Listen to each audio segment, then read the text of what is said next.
With a quorum present, I'd like to call this regular meeting of the Co-op Budget Committee to order at 6:35 PM. As stated, this is a regular meeting for the Co-op Budget Committee for the month of April, with the agenda posted in advance of the meeting as required. I would like to introduce myself, Darlene Mann, and the members of the Co-op Budget Committee that are who are present this evening, which include Tom Solon, Brian Rader, and Tom Whalen. Excused absences for the evening include Dave Blinn, Raul Blanchet, Tony Stinizzi, and Matt McGuire. We do still have a quorum with 4 of us present. It's a little hard during April vacation week, but it is kind of fourth week of the month, keeping kind of with our regular schedule.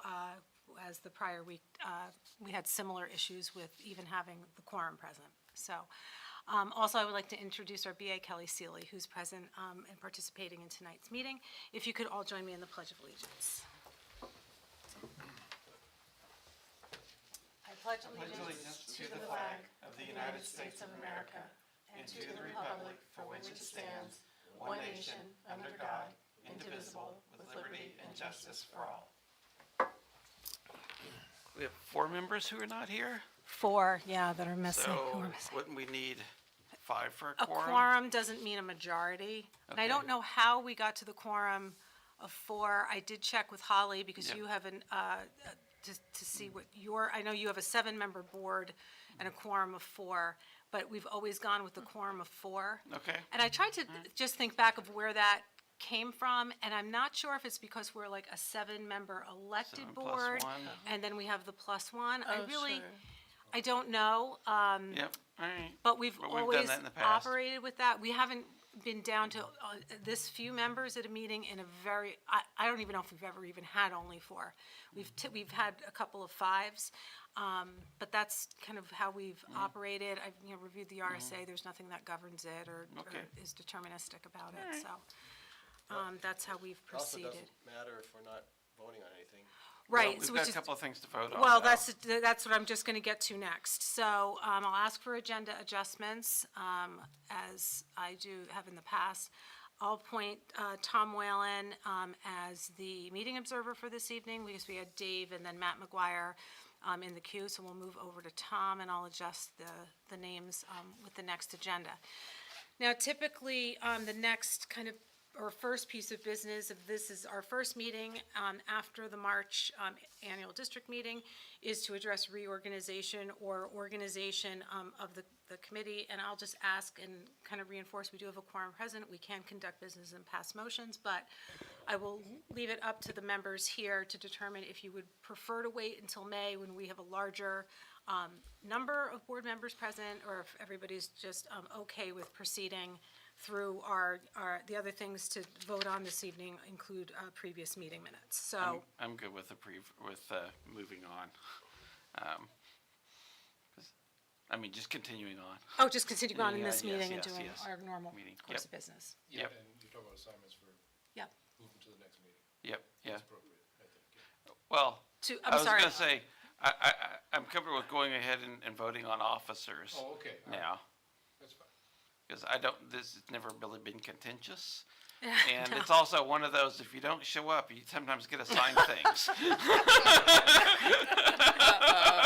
Especially when you don't show up and don't tell me in advance that you don't really want to be assigned something. So Oh, We can always change them at the next meeting too, if That's people true, have too. heartache. Permanent meeting observer. that's a good one. I love that.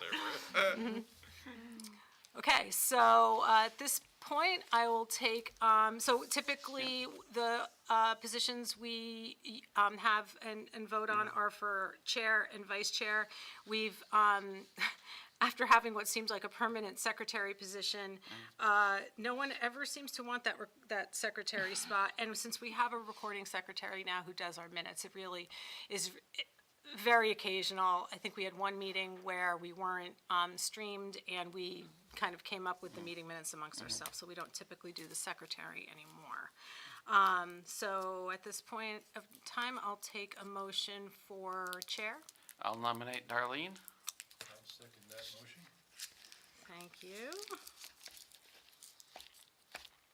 Any others? Any discussion? Discussion? Do you accept the nomination? Yes, I will accept the nomination. Okay, all those in favor of nominating my, Aye. okay? Yep. I'll abstain, so it's 3-0-1. Why? Well, I don't know, I always go back and forth, I have voted for myself in the past, so fine, I'll make it unanimous. 4-0-0. Only when it's close, right? Right. And nominations for vice chair? Nominate, was it Raoul? It was that Raoul. it? It's been Raoul Okay, for a I'll while. nominate Raoul for vice chair. Okay. I'll second that. Would someone in the room like to be vice chair? Because if so, I'd be happy to nominate them. Nope. Okay. You have to wait until Jim. Okay. All those in favor of Raoul as vice chair? Unanimous at 4-0-0. Great. And I'll just say, I enjoy the role and I appreciate the confidence you all kind of put, when you bring back the nomination annually. I do sincerely appreciate it and look forward to working with everybody. And would also at this time like to officially welcome Tom Solon as our school board member for the upcoming year. In all the years I've known you, Tom, this is not a role you filled. I was thinking back to how many years. I have done it. Okay. It was a long time ago then. I think it might have been your first year. Really? Because I remember serving with Fred Hubert when he was on the. May not have been, but I have done it before, but it's been a while. Yeah, it's been a long time. So welcome. I appreciate. Welcome back. Yeah, welcome back. Appreciate Cindy's our participation over the past. Many wish I years. Could recall how many? Yes, many Many years. years. And we'll miss her participation. And I would also like to say that Dave and Raul are retained their seats in the last election, so we will expect to see them at the May meeting. And I think that covers our kind of those organizational things. I would like to mention one thing, and I've talked to Holly, Holly is still the chair, right, for the school board. RSA 32 does stipulate that if the school board identifies an alternate, that in the event you aren't able to participate in a meeting, that alternate can attend and vote in your absence. When did that change?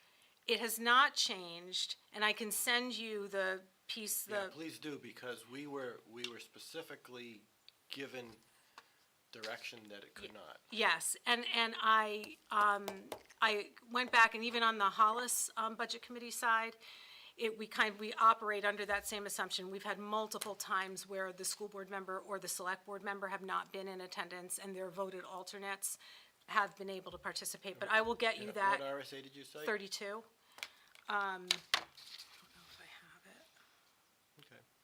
but I can get you that, because I read it one more time, and I know that, we've gone kind of back and forth with it, but just wanted, just to be, Yeah, not no, that they're, that would simplify things dramatically, because it goes back as far as in one year, we had the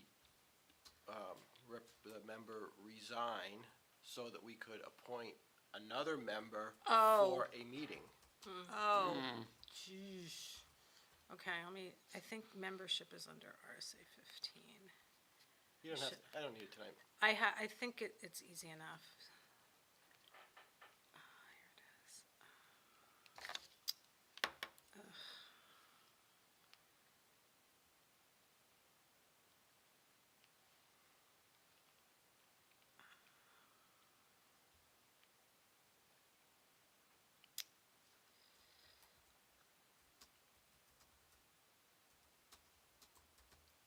So, here it is, 3215 1B.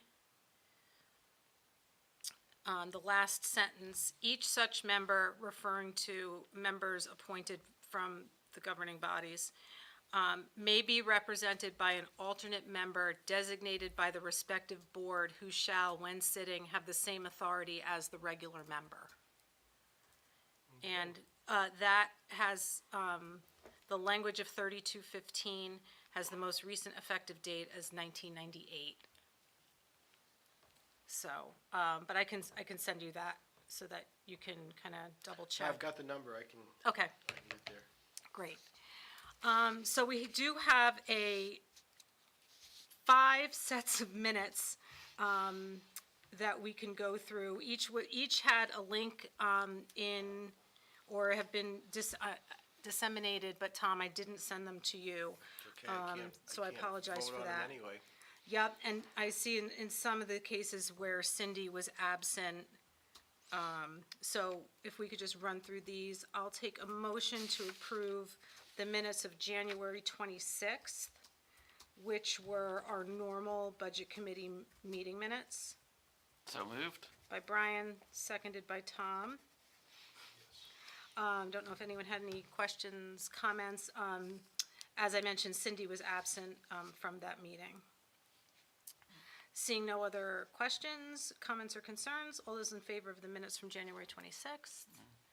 3 opposed, abstention from Tom Solon. The next were the February 2nd. Oh, this was the joint meeting between the Co-op, School Board, and Budget Committee. So this were the segments of the meeting where we were talking about and taking motions in preparation, as a result of the public hearing and in preparation for district meeting. What was the date again? I'm sorry. That was February 2nd. Okay. Do you have a copy of them? I'm looking for, She normally, They were I can get them off the website. They were distributed. yeah, If they're out there. Yeah, here it is, okay. okay. I just didn't go far enough down. okay. So- February 2nd public hearing. Yep. Okay. And then there's that one, again, it just addresses those, introductions and motions. So, I'll take a motion to approve the February 2nd meeting minutes from Tom Whalen, seconded by Brian. Here's a question. I was not a member of the board. I was at the meeting. And I have read the minutes. Right, you could vote on them. Okay. Okay, so all those in favor of those minutes? That's 400. Now, the public hearing minutes, so this was the actual presentation of the articles and comments by the public. I don't think we really had a lot of comments, but, so I'll take a motion to approve the public hearing minutes of February 2nd. So moved? Brian, Second? seconded by Tom Whalen. All those in favor? 400. On February 20th, there was a public hearing to discuss the bond and the petition warrant articles that required a public hearing. We did call the Co-op Budget Committee to order, again, because we weren't sure who was going to be in attendance and what conversation might take place. So, I'll take a motion to accept the minutes from the bond public hearing on February 20th. moved. From Brian, seconded by Tom. That one that I was at? Or was that just a bud? I have Where's the Cindy, Energy Committee? Were you here for that? When the Energy Committee was talking? I don't Oh, remember if I right. stuck around. I'll abstain. okay, so Cindy was absent, as were Dave and Matt. So all those in favor of those minutes? 3 opposed, abstention from Tom Solon. And on the same evening, the petition articles that required, additional hearing. I'll take a motion to accept the minutes from that public hearing So moved? from Brian, seconded by Tom Whalen. Again, Dave, Matt, and Cindy were absent. All those in favor? 3 opposed? That was the district meeting?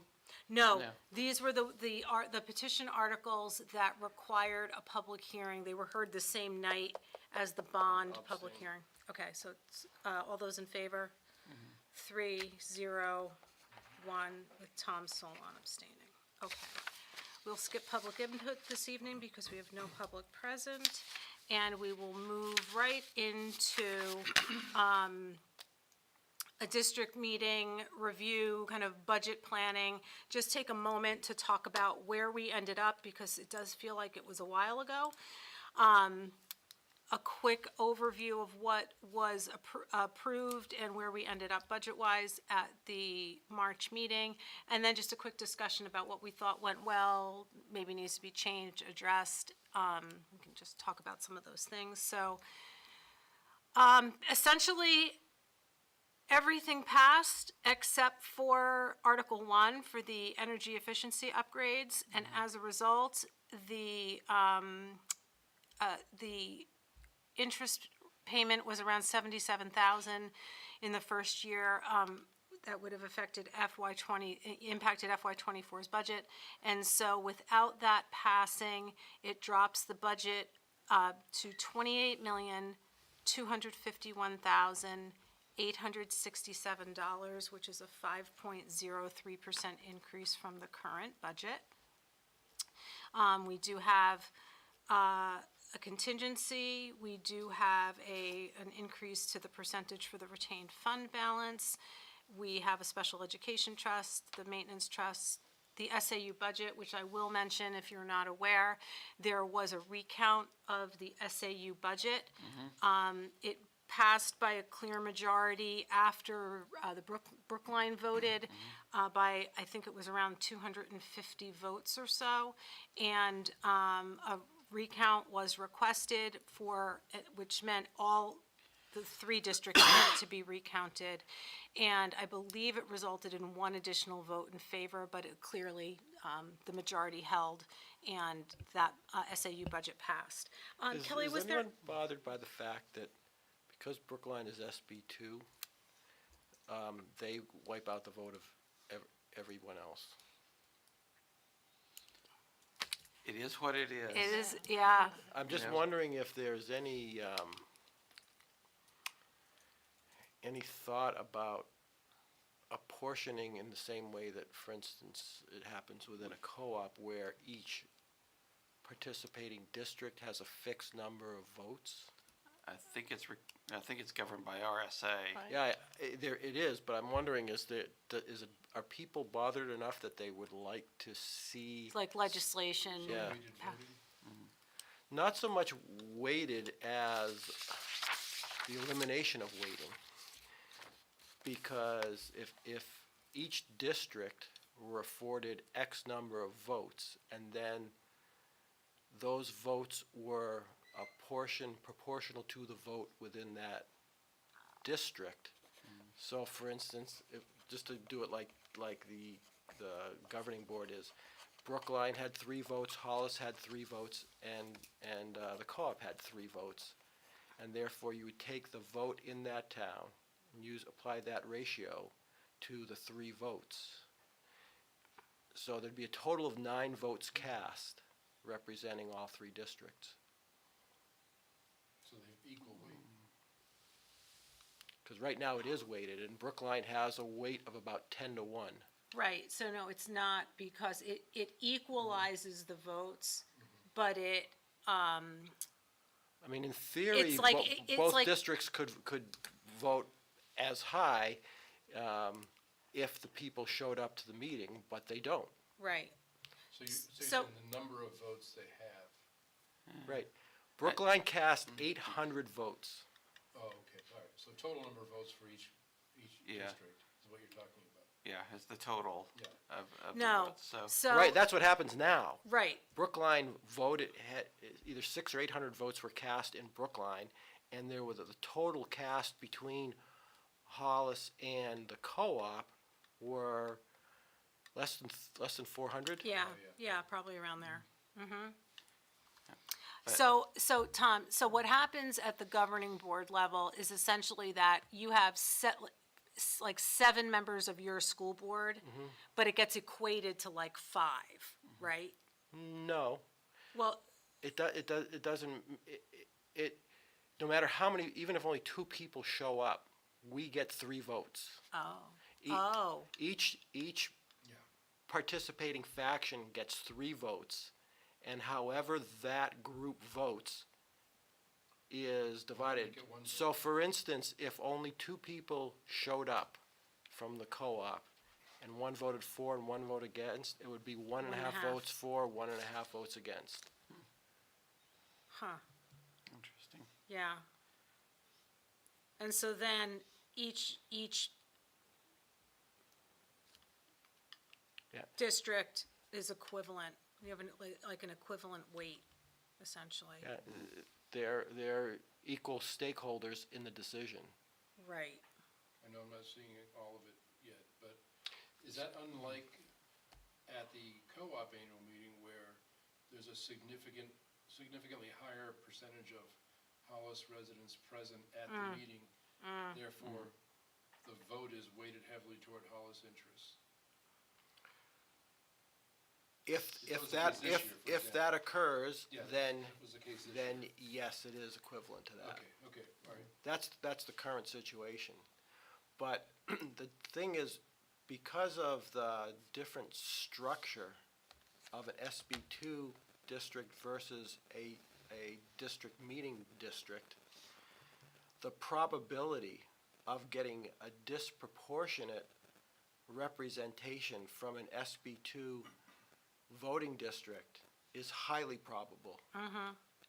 Yeah, so for example, I did find the votes. The co-op was 142 yes to 138 no. Hollis School District was 70 yes to 20 no. Brookline School District, 576 yes, 269 no, for a total of 788 yes, 427 no, which might have ended up at 789 and 426 as a result There of was the one recount. more positive vote. Right.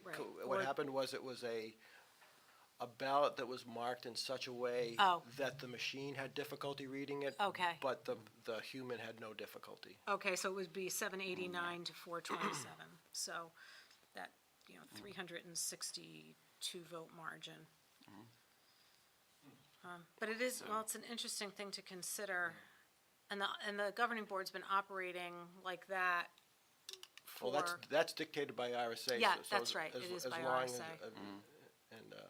And, Was there anything as a result of the differences in the voting, being SB2 versus annual meeting, that anything that was different about how the recount had to be conducted that you're aware of? no, it just No. meant that there were a whole lot more Brookline Yeah, ballots just more. to count than any. And did you have to Yeah, have I like was- Brookline, Hollis, was there anything Yes. like, you did? So Drew had to get people from Brookline, people from I Hollis? believe that the count. No, when we got together at Brookline Town Hall, we voted we counted all three sets.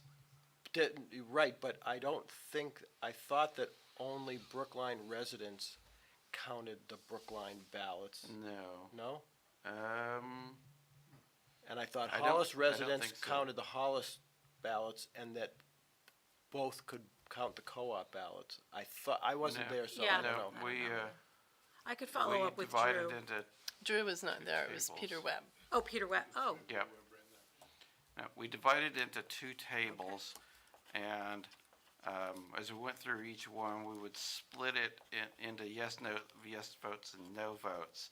And I think we had like the yes votes on one table, the no votes on the other table, and people counted those. It was a multi-counting process. I'm just Yeah. wondering if it's a concern. Yeah, in theory, there's no difference because the idea is that everyone can vote in each election. But the reality of it is Right. that it doesn't happen. And I just wonder if there would be interest and potential support for a revision to that practice. So it's just a thought. Because in the co-op portion of the vote, it wouldn't matter, right? Or would you have to weight it proportionately, for counters? It would No, it matter. just means that you would take all of the co-op votes. You weight them. Well, you take all the co-op votes and you figure out the yeses versus the nos. You wouldn't separate Brookline from Hollis in the co-op, because all voters are members of the co-op. So you would take the co-op vote That's what I meant. Yeah. as a total, and you would say there's X numbers yes and Y numbers no, and Yeah, if take it's that like, you know, ratio 60-40 and apply it and to apply it to- whatever the bundle of potential votes. I'm checking with somebody who was there, so I'll have an answer. Yeah. You were there, right? I was there. It's an Yep. interesting idea. I don't know, I just, This is the, But it requires legislative action, so Yeah. our input into that is limited. only to the extent that we have legislators that we could approach to sponsor such a bill if we thought it was important.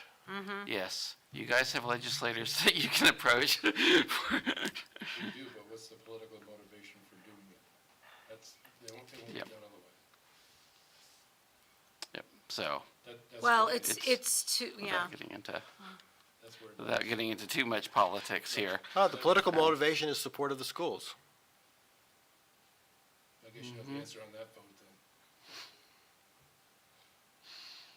then. We've had some stuff go our way lately.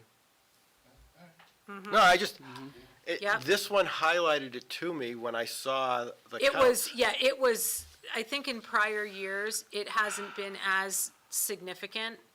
But seeing the level of the voting that came out of Brookline, it was significantly. I don't think it's greater. ever been pointed out where the votes were. We got, you hear the numbers, but it doesn't register. Right. There was a surprisingly large turnout for this election in Brookline. Same in Hollis. Yeah. And they were overwhelmingly voting in support of the co-op, which is in both districts. So that was really good to see.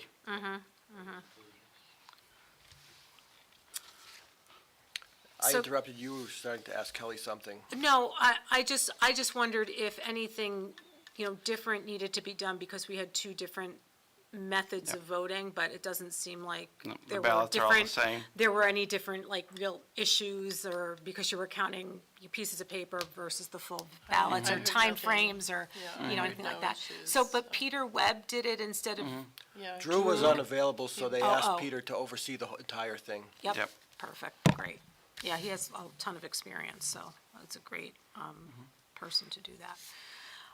Okay, so, There were even observers there. fantastic. Make sure everybody's, Yep. content with the process, and, But no petitioners were there. well, that Yes, happens true. too, doesn't it? So, I would just kind of take a moment, if we could, so this was a great topic, it's something we can, readdress. We have gotten more into kind of legislative items in the past couple of years, to kind of understand the process, the things that are taking place and whatnot. So it's definitely something, maybe, there might be other legislative initiatives that we might think are important as well. And I would just ask at this time if anyone has any just feedback in general about the last budget process, the last budget cycle. If there's anything you just inherently feel went well, something we should be putting more attention to or consideration to, if there's a change to our process, or, supplemental analysis we think might be helpful, different information we think, or information we think needs to be conveyed in a different manner, just, any of those topics or things that you think are important. Yeah, there's a general comment I'll add, which was, we're a budget committee, we're concerned with the budget, and the warrant is simply the budget, and that's, appropriately our focus. But part of our consideration is consideration of what the end result tax rate changes are going to be for it as well.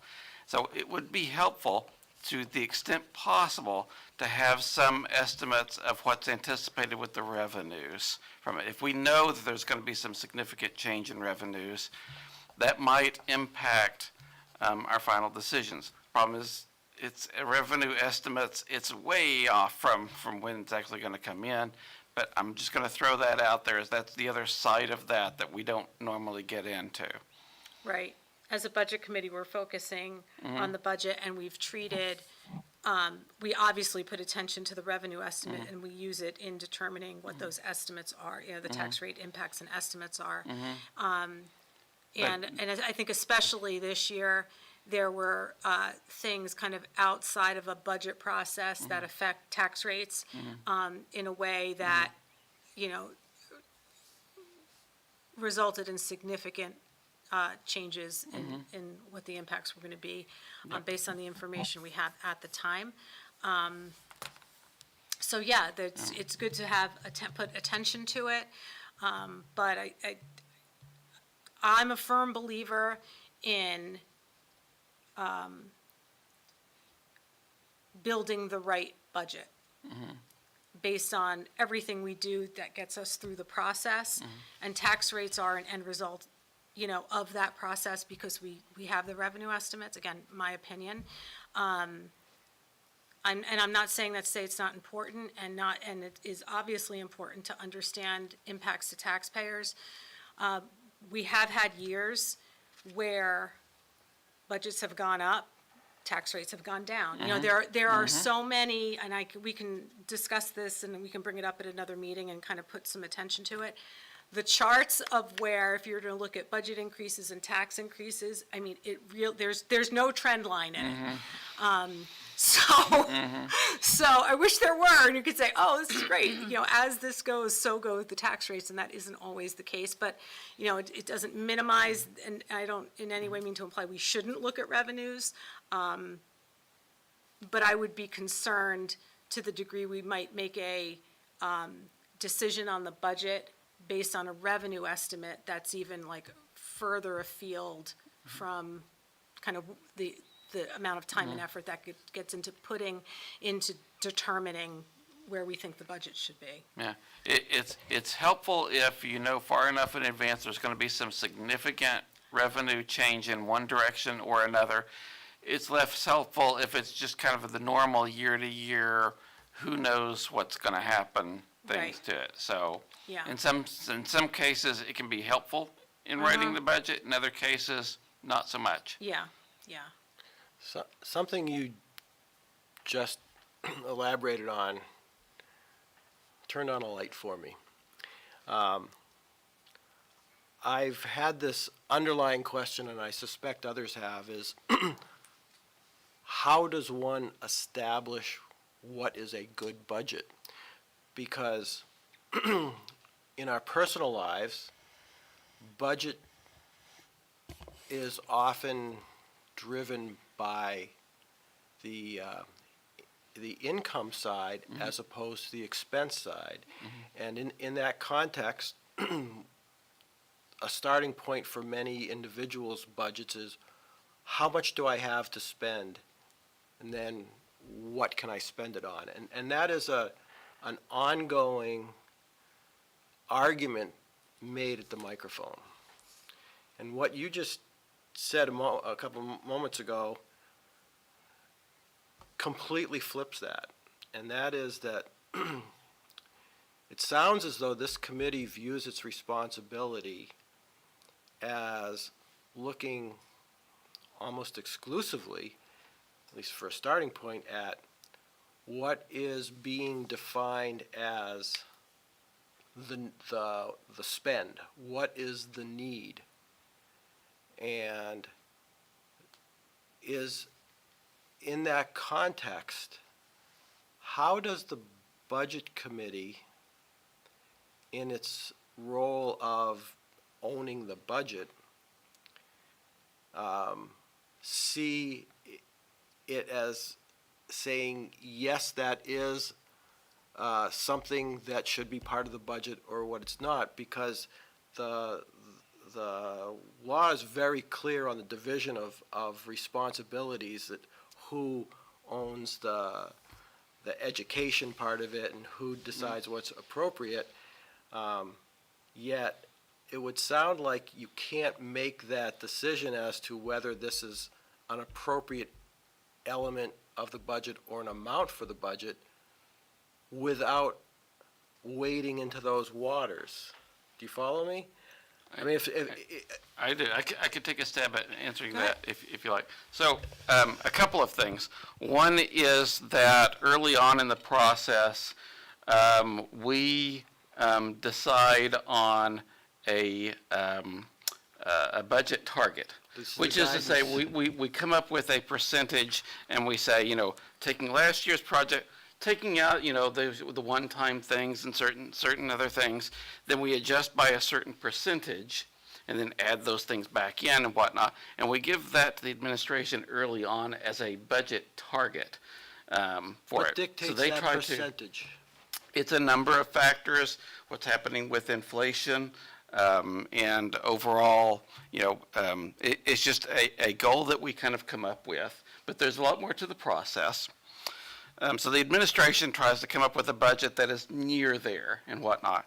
They come to us and they show us all of the things, that they can do in that budget and the things that they would have liked to have done but pulled out in order to get to that number. And then we look at those major influences there, and we may make adjustments to it. And we say, well, okay, you've had to pull out this thing that's really important, so let's go ahead and put that back in. Or you've kept these things in that we don't really think are important, so let's take those out. So we make some adjustments from that, but we kind of give them a general range to try to fit under, and then we look at what decisions they made to get there, and then we may adjust our guidance based on that. So it's, and when I say, we're talking about budgets here, there's not necessarily a whole lot of overlap with education, really. Most of the things that we're more concerned with are usually facilities things, redoing the roof, paving the roads. There's, more building-y things. There are some educational materials in there, but those are usually high priority items. Yeah, and Is I that would say fair? that the strategy, whatever strategic goals the board has, that they've shared with the administration, and for what those educational goals or curricular needs are, goals are, what we see, what the administration is bringing back to us. And it, as Brian explained, setting guidance is that kind of that parameter and that upper limit, but we are going to, talk through how items are prioritized and leave that decision of, if something in a budget needs to be cut because the budget's coming in higher than guidance, that's a, priority discussion that the administration takes. And if they really feel that it's a significant enough need that it should be something in excess of guidance, they'll bring that argument to us, and we talk about that, and in some cases, we'll say, great, we support that as something, we'll relieve guidance and say you can add that to the budget, or we'll ask you to go back again and maybe trade off for some other things. So I don't think we're necessarily wading into telling the administration what the appropriate educational and goals are. I'm going to rely on the administration to align the budget to the strategic goals that are set for the district by the board. Something that Brian said was helpful, especially if you look at in the context of facilities, capital expenditures, and those things. It's not so much if, but when, and those Yeah. kind of things are helpful. A personal pet peeve of mine that I think most of you are aware of is the use of the fund, the facilities fund for funding and expending within the same period. Personally, I think that is not in keeping with the original intent of the fund. And if it is If it is going to be going forward, I would like to see some means, possibly through naming or a category in which it is that it's identified as a real-time funding source, more like the athletic revolving fund kind of thing, where you know that it's going in and coming out, and this is a tracking system more than it is in a savings account. Because I know I'm not alone in the perception that this is a savings account for big-ticket items, so that you put a little in every year, so that when it comes due, you don't have to hit it all at once.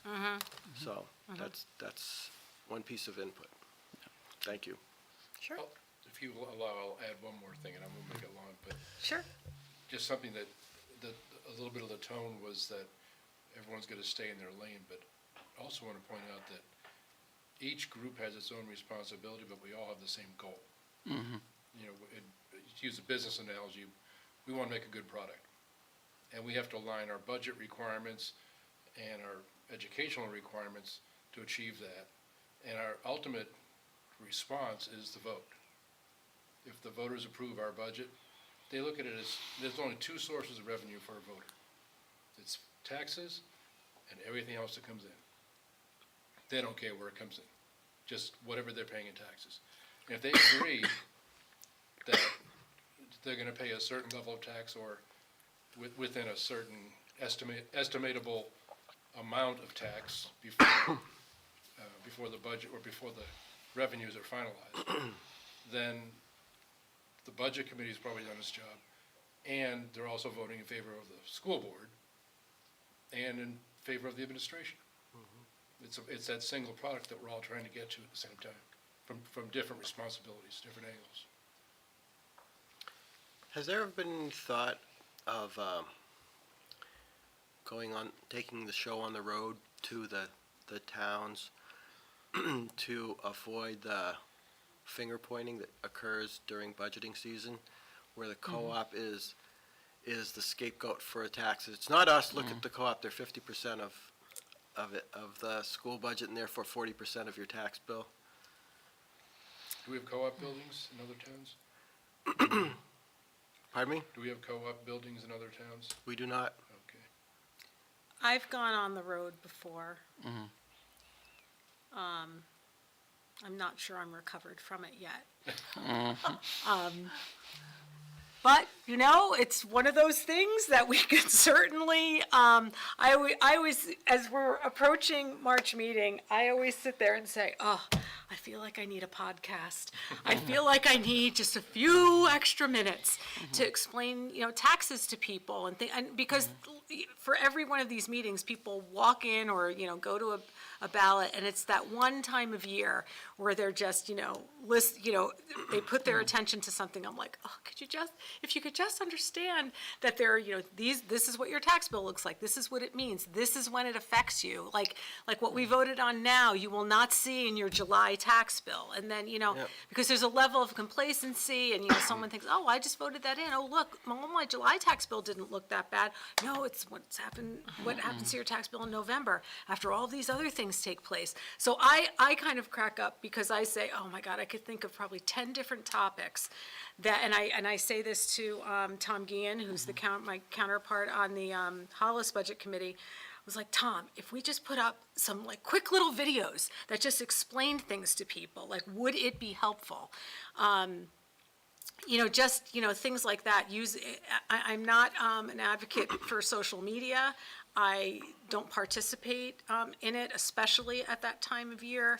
I try to avoid it at all costs and not even read commentary. But you know, I have considered, you know, what are the best ways to kind of really educate people. And I think equally as important, and if you're not, it's okay to walk into a meeting and maybe not know and come to be educated. But I hope, and I think one of the most important messages to communicate is that when people are looking for information, they go to a source that's related to SAU 41, whether that's attending a school board meeting, attending a budget committee meeting, reading our minutes, going online to the website. But if you're seeing data of any kind, ask yourself if it came from the district. And I think getting that message out and getting people to just say, so that if they're handed something, they say, oh, well, who put this together? Oh, I don't see that this is from the SAU at all. It just makes them question it a little bit. So we could make a list of places we think. Well, what I was specifically thinking is to see whether this committee would be permitted to make maybe a 5-minute presentation at each town's respective town meeting or deliberative session, to just have people and be in the recording of it.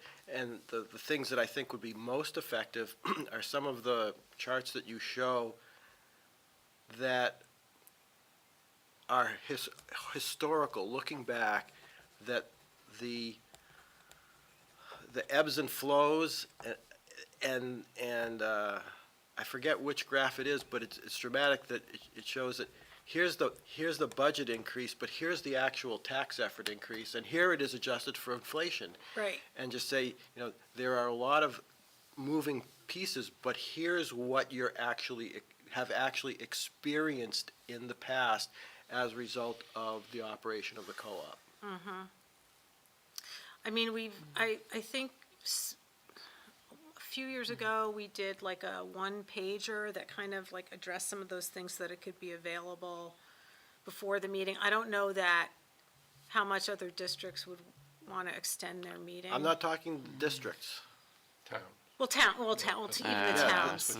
See, I would think that in Brookline, the school district would be more open to doing this than the town Than the would town. They be. might be, but that isn't usually where I think the biggest challenge comes in. Yeah, but the problem is that the town meetings go on late. They've got a lot of stuff to cover for it, and this feels a little bit too off-topic Yeah, to that's why I don't know if there push was. everything else back. Is Brookline, the town of Brookline, SB2? No. No. It's not? No, Okay. it's traditional town meeting. Traditional town meeting. That's the only way we keep Peter Webb.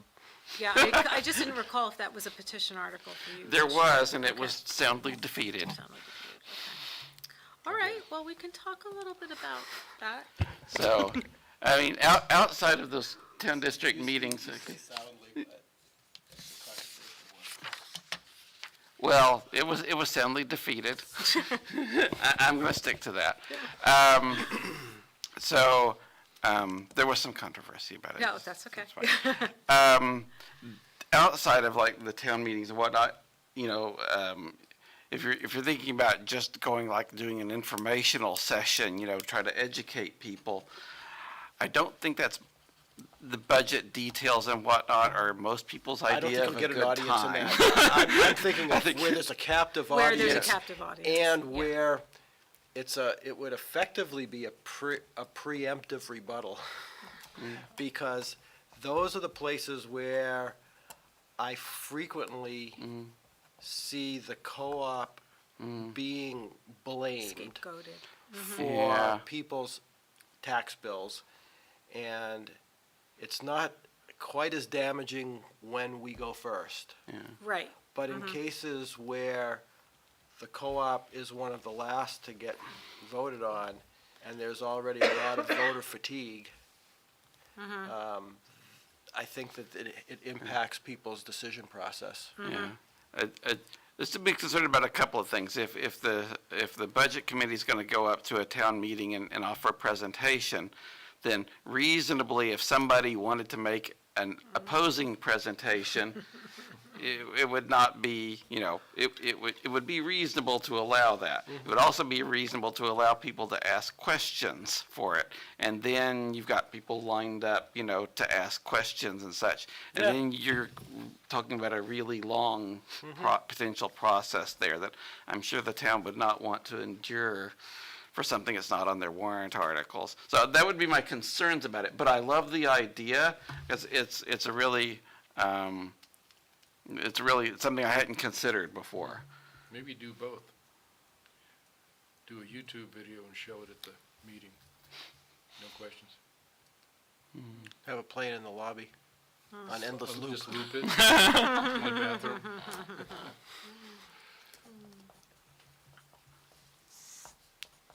Okay. Yeah, All I'll right. put some thought into that. That's Get some the word interesting out. ideas there, though. Anything else? I did want to say, I thought it went very well overall, that the budget process, it was a grind all year. I mean, Andy worked very hard, and I think Kelly did some work on it too. A little bit, yes. Here and there. But in the end, I felt like because it was a grind, everybody understood the budget, where it came from, understood kind of what was out of it, what was in it, and why. And so by the time it came time to finalize the budget, everyone was in agreement with, this is the best we can do. There's really no other options. We had worn out all of the discussion on all the topics. Yeah. It wasn't even petitioned to be a secret ballot, I don't recall, No, no. which is unusual lately. Yeah. I think when we were talking a little bit about like legislative impacts, I think one of the things that I struggle with the most are, are the impacts of the petition warrant articles when there are as many as there are. And I was very relieved that we were finished in one late night. I felt like if we had really pushed to a second night, that really, you have a whole different, it changes the whole tenor of who is participating.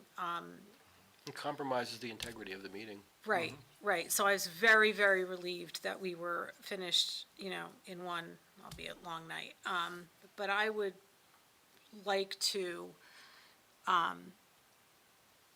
consider what can be done with the petitioning process. I don't begrudge anyone their right to submit petition articles, but I think having such a low threshold in a cooperative school district,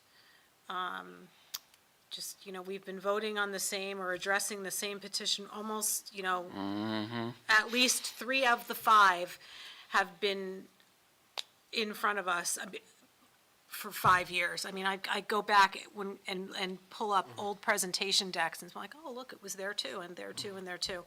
So I don't know if something can be done to change the voting, address the voting thresholds, or within cooperative. There have been more and more legislative initiatives that go up at Concord that address specific things for cooperative districts.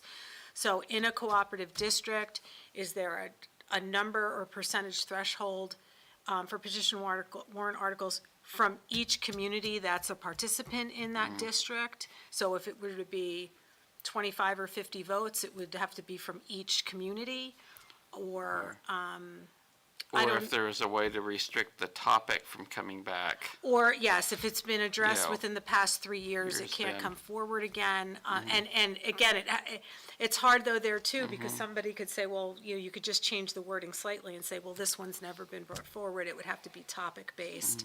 Tom Enright provided public input at our last meeting he's no longer on the board, and he made some very strong points, one of which was, it was meaningful to me because I typically vote against tabling an article because I am in favor of giving people their voice. But to sort of paraphrase, what he said was, 25 people does not represent the majority of the legislative body, number one. Number two is, when something has been voted on numerous times, there is a clear message that has been made. And he was not advocating that they be prevented from bringing it forward. But if the legislative body says, we know what this is, we have voted on it we understand, and we don't need to hear about it again, that is a valid response that does in fact reflect the will of the legislative body, and it's not a denial of opportunity. So his statement was, if something, regardless of what it is, has come back over and over again, and you don't want to listen again, that's your right, and you're not doing a disservice by tabling. And he said he feels that the legislative body should take more initiative in that manner with petition Passing warrant over. articles that are repetitive. But I was gonna say before that we have a mechanism for that. It's tabled, and it's still a vote. It's still a legislative body's decision not to hear anything further on something that they're not in favor of. And if the majority's not in favor of it already without hearing about it, then that's appropriate, that it gets put away. It's one thing if you It's a vote table either way. something that's you've never seen before. But That tabling something is still voting on it, correct. you know, and that's what we're there to do, to vote on things.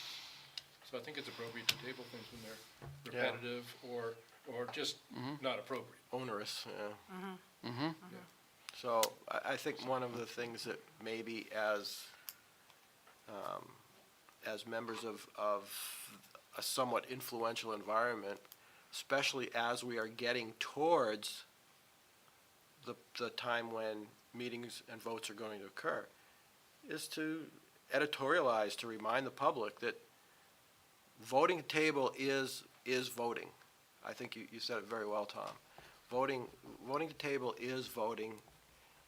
It is not a disservice. It is not going against the process. It is actually an exercising of the process.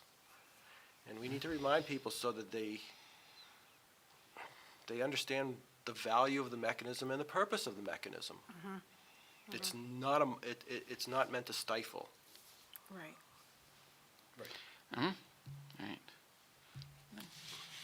Are there any topics, I mean, some of the things that we cover throughout the year include, and this will happen with our May meeting, Kelly, right? We talked about the food service overview, the facilities overview.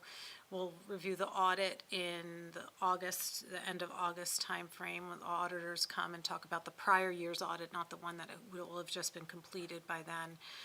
We jump into the budget process. There'll be contract negotiations for the teacher contract this year. Yep, that's one of the things I was going to point out. Yeah. So I don't know if there are if there are topics, or anything specific folks want to put a little time and attention to. I do have a question Sure. on that, and this again was something that Tom Enright brought up. He said in the past he has been an opponent to sandbridization, but based on the length of meetings and things, he's changed his view.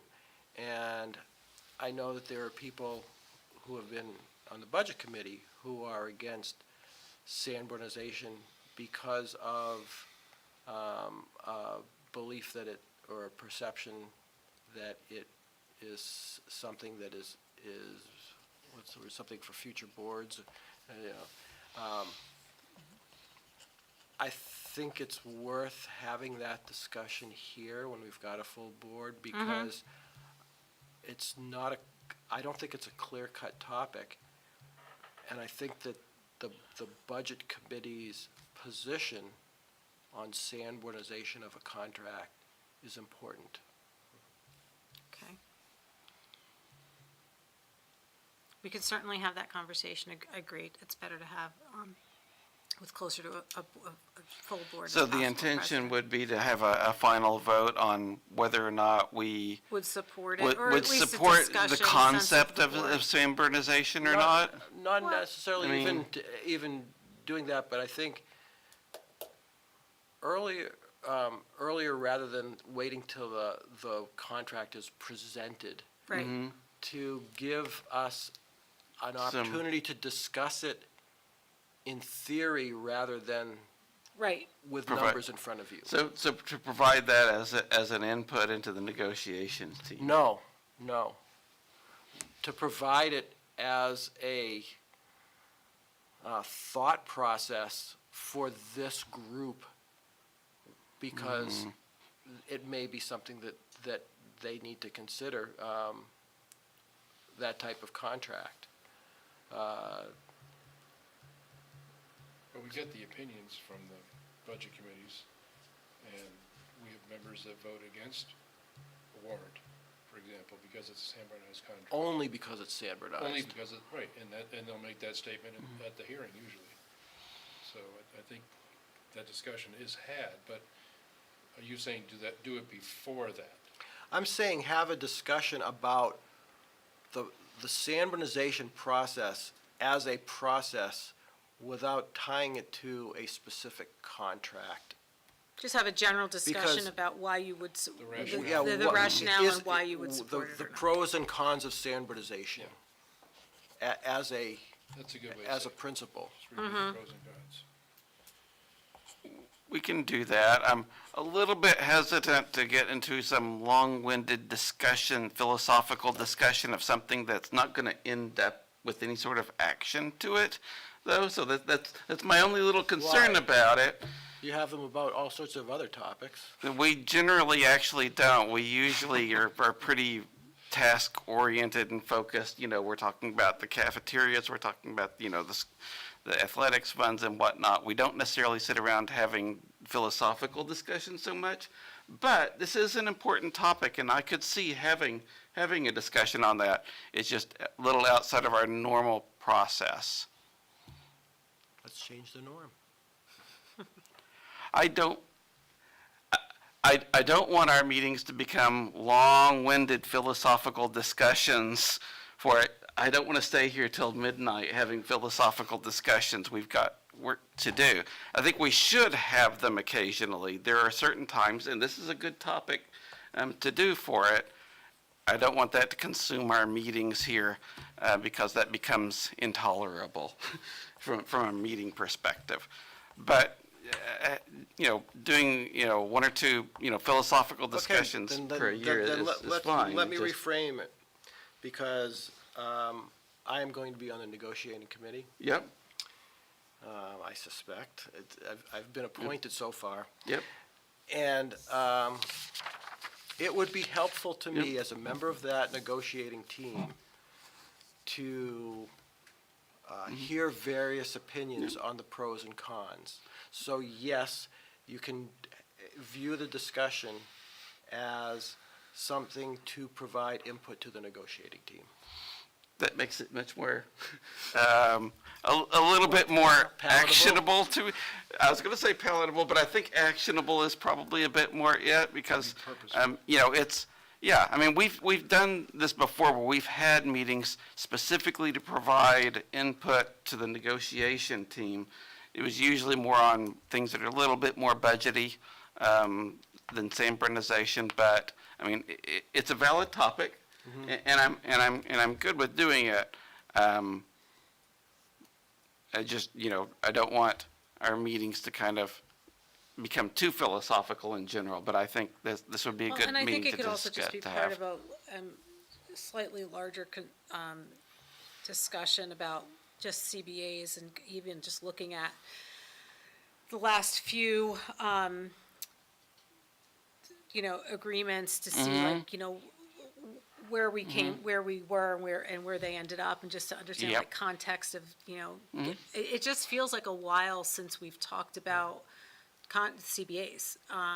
I mean, I know we go through HESA, you know, every year because it's not San Bernard's, but specifically for the professional staff, I think with interim agreements and things like Yeah. that, it just feels like it's been a long time. Maybe it hasn't been, but My reason It for has bringing been, but my it's because we don't have the discussions nearly as often as we used to, because they're San Bernardized. So it doesn't Yeah, come yeah, up yeah. as often as it did before. My reason for Yep. bringing it up tonight is to have the discussion earlier rather than later. right, Oh, this is the time to bring it up. This is definitely. okay. All right, good. I would love to know more about legislative impacts on revenue items. I just wrote On down. what? Revenue items. I just wrote down adequacy and legislative impacts. So, by the time we get to definitely the August meeting, everything will be finalized, you know, and in effect and signed by June 30. So that is a great time to review, because things are evolving and changing, and what passes the House isn't necessarily what passes the Senate. But yeah, there will definitely be impacts to adequacy, the revenue side, to NHRS, to see if there are going to be certain, you know, changes there. So I have that on the list. Yeah, I guess Let's follow up. my view is I'd rather know about what's happening in Concord, Yeah. and maybe it's just on me to go look it up. Oh, so you're talking now, not after We it's had a happening, sen- more of it's yeah, happening If now. we as a group Yeah. Okay, had a kind of a focus on yep, on what's happening in Concord that's gonna impact our revenue this year. Yeah, Yeah. Darlene's Also, been very good. Because then we can influence it. I was gonna Yep. say, yeah, it also gives you the real-time option of testifying. right. Yep. Exactly. Yeah. Give us the ability, as a BudCom member, if it's appropriate. Yeah, because you can do that. When you Right. provide the input, you can say if you're an elected official and, Right. Do you Yeah. know if, as BudCom members, you're allowed to access the New Hampshire School Board Association stuff as a I don't know. SAU 41 I person? I have no I don't idea. know. It would be nice if you, and I don't know, maybe we can check into it to find out if we can get them on the mailing list. Because That'd be helpful. they have every week we get like a digest of what's going on with legislative updates. That would be really helpful. I mean, for Pick school one or two, boards talk that don't about have it a in budget, meeting. Yep. a Say, budget this is- committee, Let everybody know, have Yep. somebody. the budgeters get that present it. information. I know, so I it do- Seems I to me do- that you should be I do try to entitled. share Yeah, information. that's a great but idea. That's a It great gets idea. overwhelming, It shouldn't all be on and you, so is my many point. things to like keep up on, so, Right. You don't know which ones are more impactful. right, It's just- right. It's you know. coming at you in like a fire hose. Yeah, exactly, exactly. One of the things actually that came up during the whole budget process, and I'm thinking about it because of the person that I interfaced with who has to do with some of the calculations on revenue items. Kelly and I both did realize that in the most recent documentation on the Department of Ed website, our apportionment formula for the district was mischaracterized. So we were able to work with Mark Manganello to kind of trace back, because I had seen prior versions where it was correct, and as the state was going through updating its website, versions were changed and whatnot. Nothing affected how our apportionment formula was applied. It was applied correctly, and from a tax impact, there was never any miscalculation. But if a member of the public is pulling up a document that says, here's what all the cooperative district apportionment formulas look like, Hollis Brookline's was not correct. So, we gave him that information. He was able to track down prior versions and kind of track through the history, see where the disconnect happened, and they're working on correcting that. What was the It type of was mischaracterization? it had the 95-5 and 70-30, which was That's the never, I was kind of saying, I don't know where that came That from. was an old ratio. So it was actually stipulated in a petition warrant article, a year that we were doing apportionment, 70-30 was written in the petition, and they somehow adapted it into the summary document. So they're gonna go back and fix it, they appreciated it being brought to their attention, and now I shared with Kelly he gave me all the links to all of the historical documents, so that we can see what was at least listed on a website. And again, that's what, the public would be seeing and referencing. And so I think it's just important that we know that was available, because I thought I was like, I know I looked that up. I know I was in a district meeting and it came up and I was able to pull it up on the website, and then I just could not trace back to it. And I said, oh, I'll never have to download this. It's always there until it's not. So now we have it, and we kind of know what happened, and it is going to be corrected. But they were always spot on with applying the correct formula when it came to tax rate setting. So there was never any issue with that at any time. So it was really just kind of connecting the dots on that one, so. So there is a lot of good information that does come out of, the DOE and the DRA, and I will share, documents or, webinars as I have access to them, because there are a lot of times just really, really good explanations of things, and I can imagine when the new adequacy formula is addressed, there'll be a great explanation about that. Similarly, I've in the past shared like the NHRS overview. That's always good to listen to every year, just to see kind of what's happening, and I think that usually comes out like around this time, like June. So we'll see if that comes out again. Is there a call?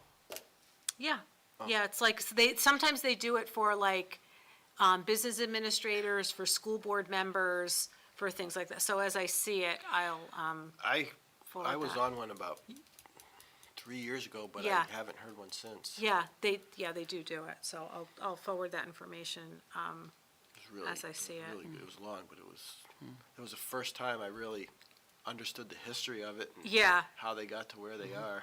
yeah. Anything else? Well, we're always looking for good topics and ideas, so, send them along as they come up. Kelly? I would be interested in learning the process that's used here for what is the appropriate percentage to apply to guidance. Yeah. I'm really interested. So if you have anything that you use as external input to You that. gotta show them the dice. Yes, so, I mean, it's really, I thought it was a staircase.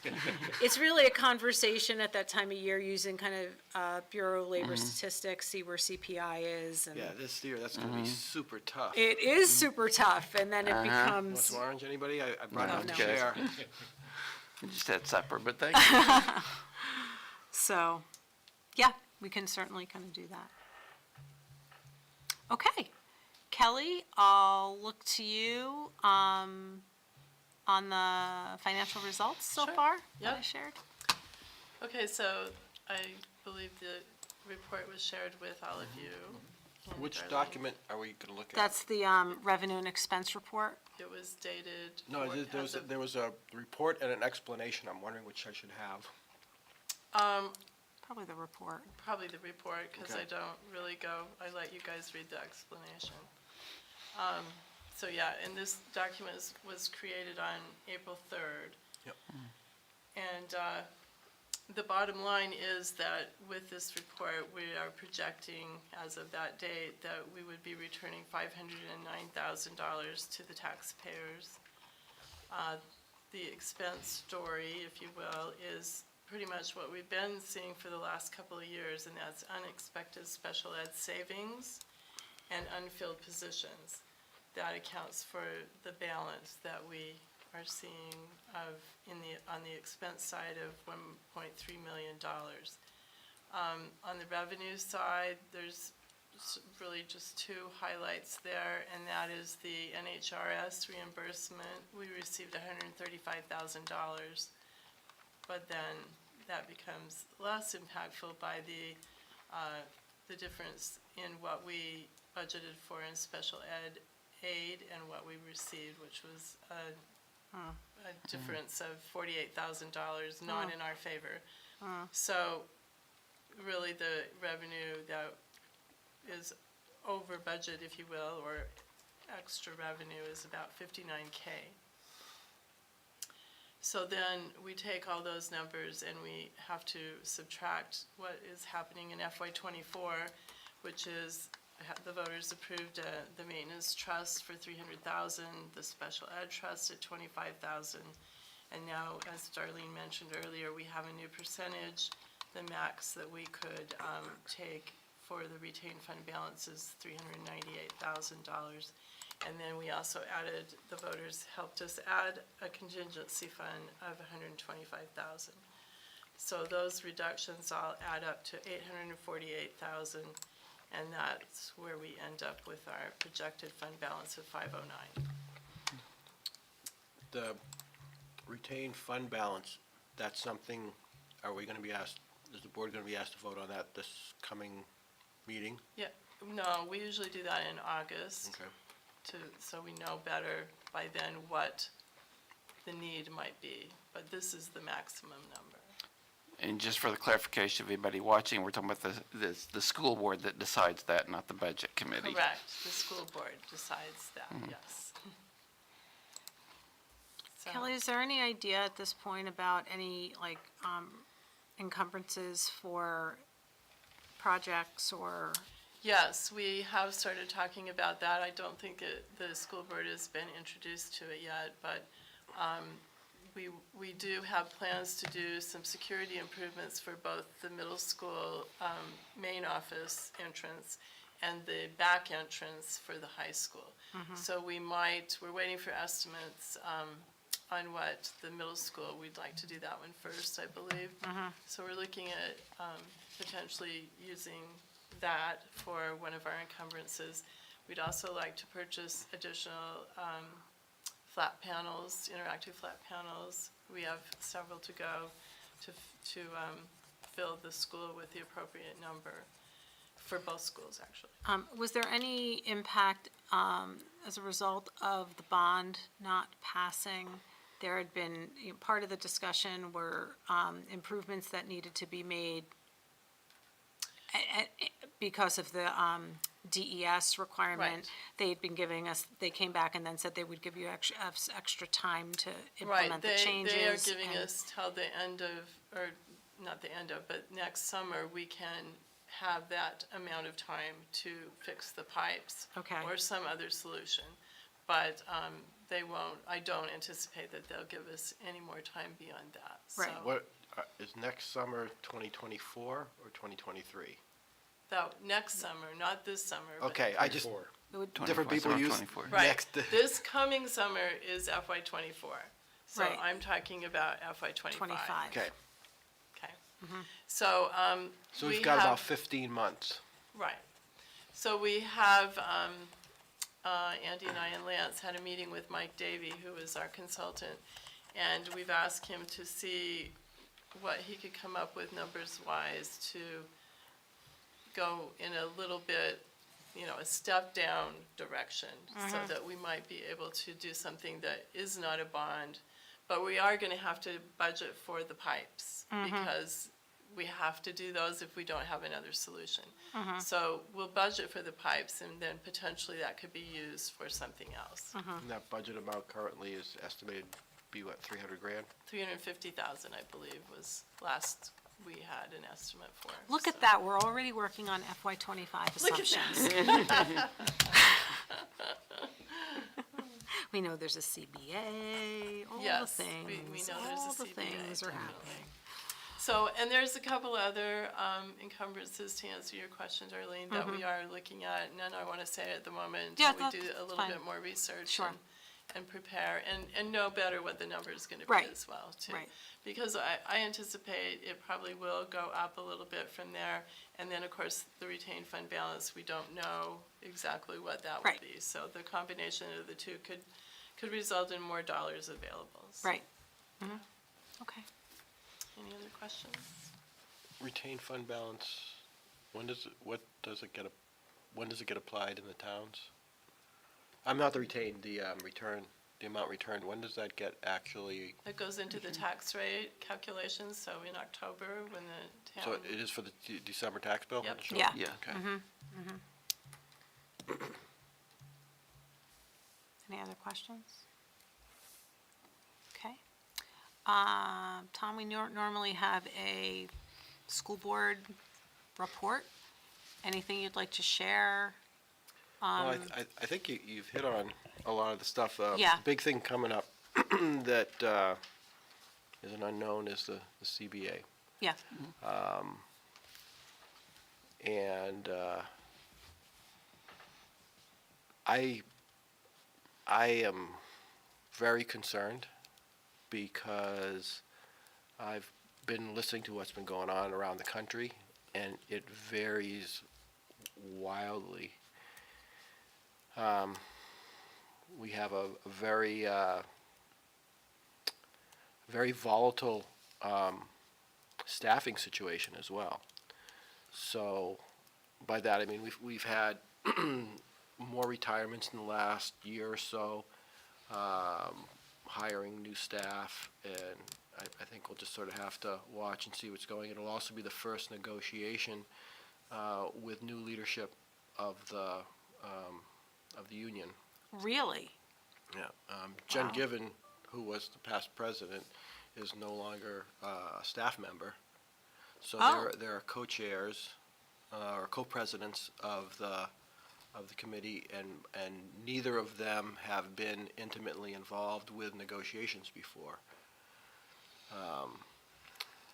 So we don't know. We don't know what to expect. I think the board has some pretty clear feelings on what their position is. We'll have to see where it goes. Okay. Hmm. You don't hear those teams changing very often, so Yeah. they seem to stay in One place thing for a while. that is interesting is that, again, to the best of our knowledge, there will be no representation from the middle school, which is disappointing.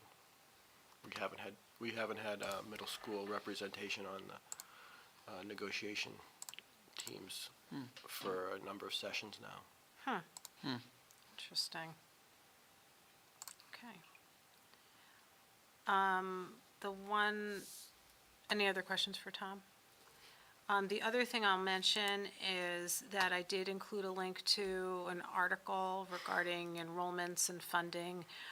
It was an article that was published, probably several local papers, some information that was out there. Tom, Solon, thank you for sending the information about the organization who put the analysis together, in addition to actually forwarding the backup financials and highlighting our districts to make it easier to find across the districts It across was the a state. learning process. I found out how to convert a numbers file to an Excel file. Yeah. I didn't even know there was such a thing. Again, it was shared, it can be a conversation. It wasn't really intended to be a conversation item. It was more of just information sharing of kind of information that's out there, things that are being discussed and presented. And I think highlighting the information for the SAU 41 districts is really helpful to kind of see where we are in relation to the information that was put out there.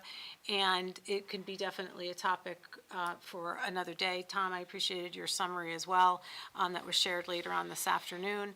And I think it's a good, and actually, you get so used to looking at charts a certain way, and, we tend to look at FY7, FY10.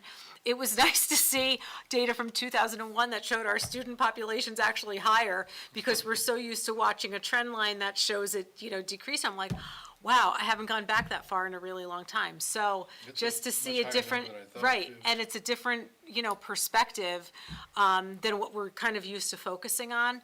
So I think it is worthy of just a look and to kind of see where we fit in context of the information and, view of what's happening on a state level, and can draw, any number of conclusions and pick your favorite district to kind of see where they are as well, so. No, the article was very helpful and interesting, and the background was interesting too, but the data speaks for itself, and I think that's what's most useful. We can all editorialize, but the data is there. Right. Okay, so are there any other topics? We're going to stick with our every fourth Thursday, so our next meeting would be on May 25th. And I will look to Tom Whalen for some feedback. Just one question. Sure. Before you.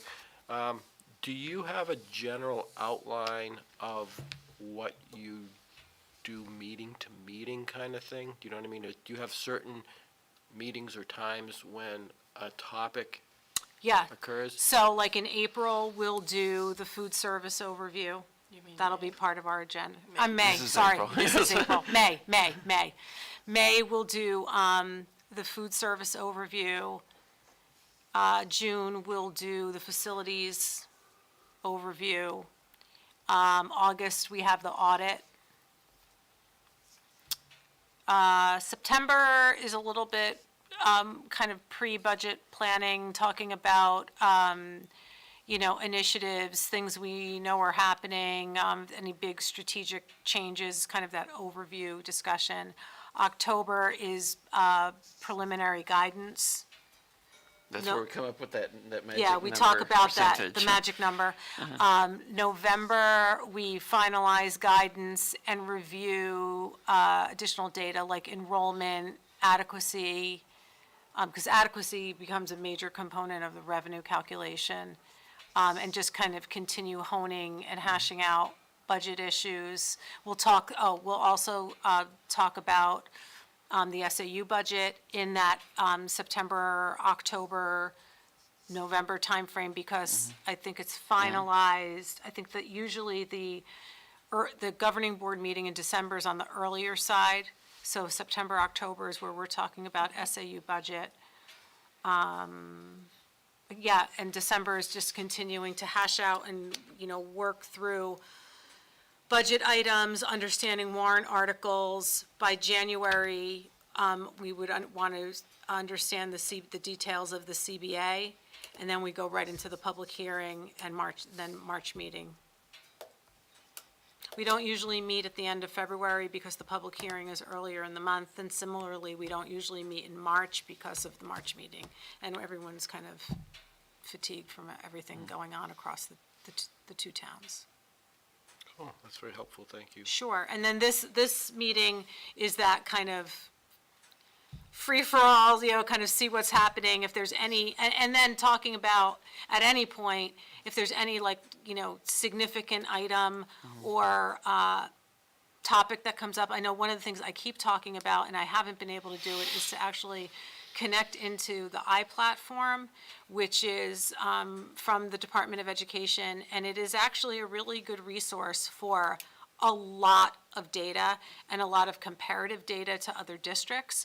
So you can get information just like cost per student, average class size, student-teacher ratios, average daily membership counts, enrollment counts, and things like that.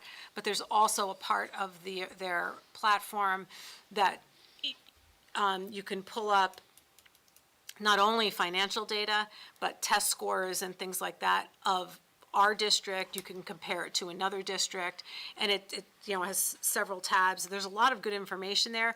It is a little bit delayed from a financial aspect, so it isn't like our most current view. It's like a year.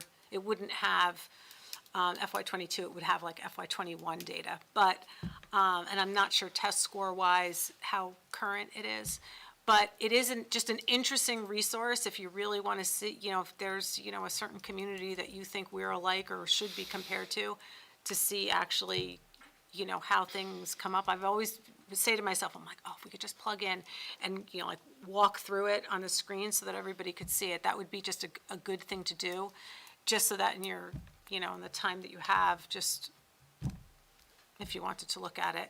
And same thing with the legislative process. We talk about and sprinkle in legislative changes kind of throughout. Once we get to the fall, we'll try to pick up now, Tom, based on what you mentioned about kind of seeing how things are panning out. But, yeah, there's a lot to keep track of. Anyone who wants to help support the legislative tracking would be really, really helpful. So,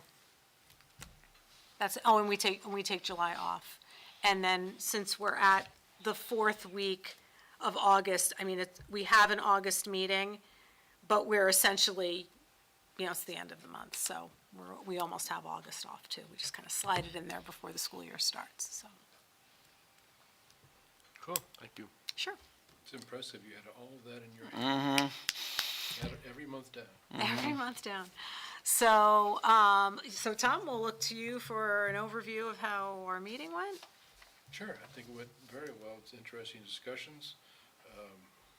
Everybody was congenial and accepting, and I think it went very smoothly. Great.